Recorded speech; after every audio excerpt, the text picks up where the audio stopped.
Thank you. Thank you for the introduction. Climate change is happening. We hear every day about it. We can read about it in magazines, which show us potential implications. And we need to act, we need to do something now, immediately. And if you look at this picture which is shown behind me, you see things which we have to avoid, where we have to do something against it. But something is wrong in this picture if you look at it. It's not the potential risk which is shown. It's the date at which this picture has been published. 1986, more than 35 years ago, the climate change risks were announced.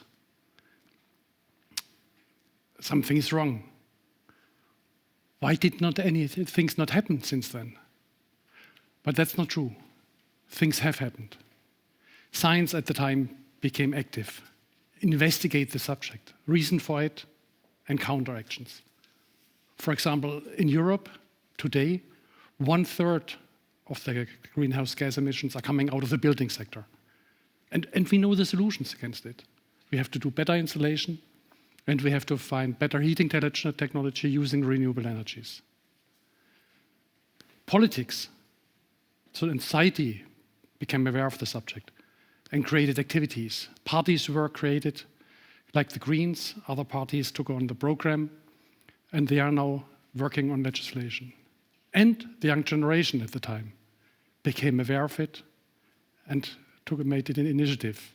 I personally at the time decided to dedicate my engineering life to the topic and to work on building technology, efficient heating systems, and renewable energies. But what's about the technology?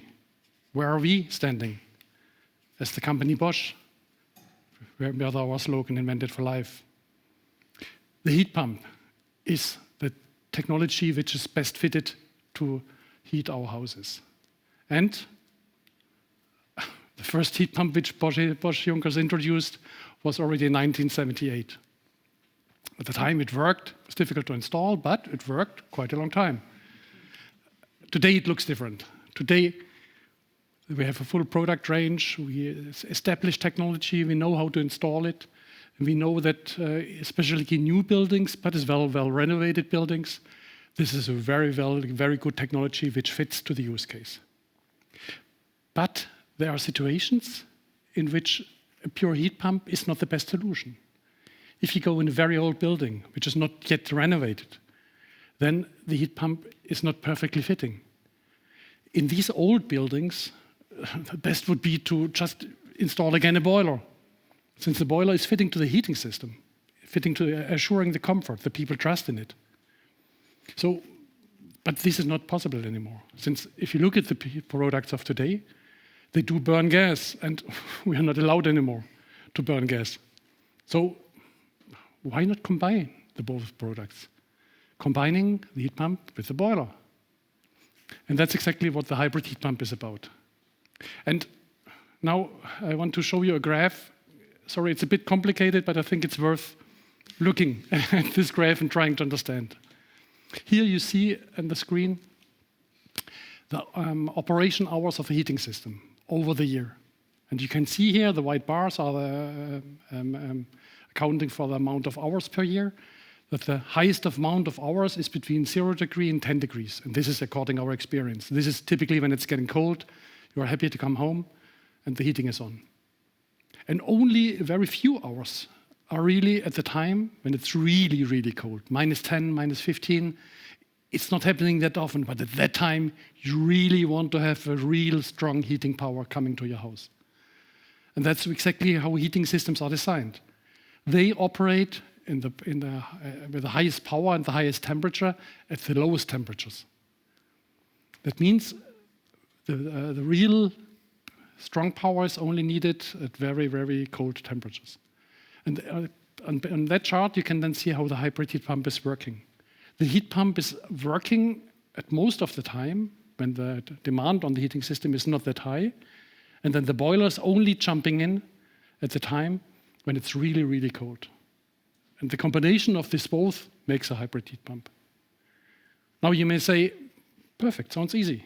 Where's the product? And I have to tell you, we introduced it already in 2011.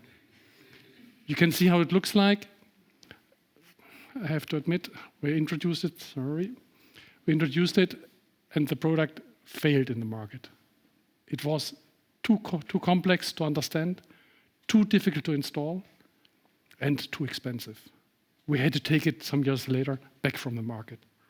The idea failed.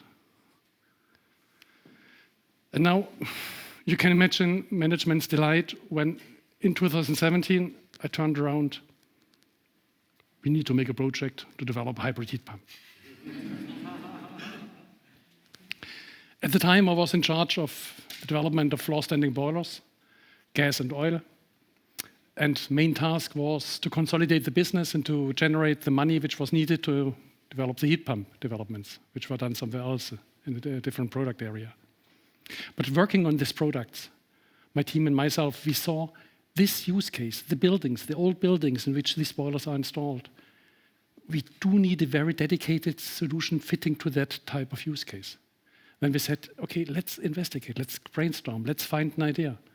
And we found a new approach how we can do this hybrid heat pumps. And this idea I then presented to the management and told them, listen, I know it failed some years ago, but we have a very good idea and we believe in it. Please allow us to run the project. Give us the money to do it. And they looked at us and said, failed some years ago, you want to do it again? Okay, let's do it. And the money we spend on you, we'll take it as a kind of insurance policy. So we don't know exactly what's coming, but okay, for that money, make the project. So we started, we did it, we ran the project in 2017, and 3 years later, the product was ready. And we had even then the possibility to go in a research project and to take a very, very old building, you can see it on the screen, which before installation of the hybrid solution was having a 40 kilowatt boilers and consuming 4 or 5 times more than a new building of such a size. And then after installing our hybrid heat pump solution, immediately we could show that we can reduce the gas consumption directly by 80% on the heating side without having an impact on the comfort.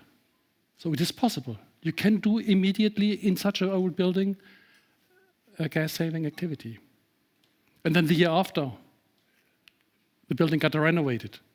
Then the heat consumption was totally reduced then by more than 60% with a now isolated building.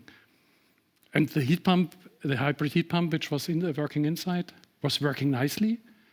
And we could even then increase the heat pump share in the hybrid system.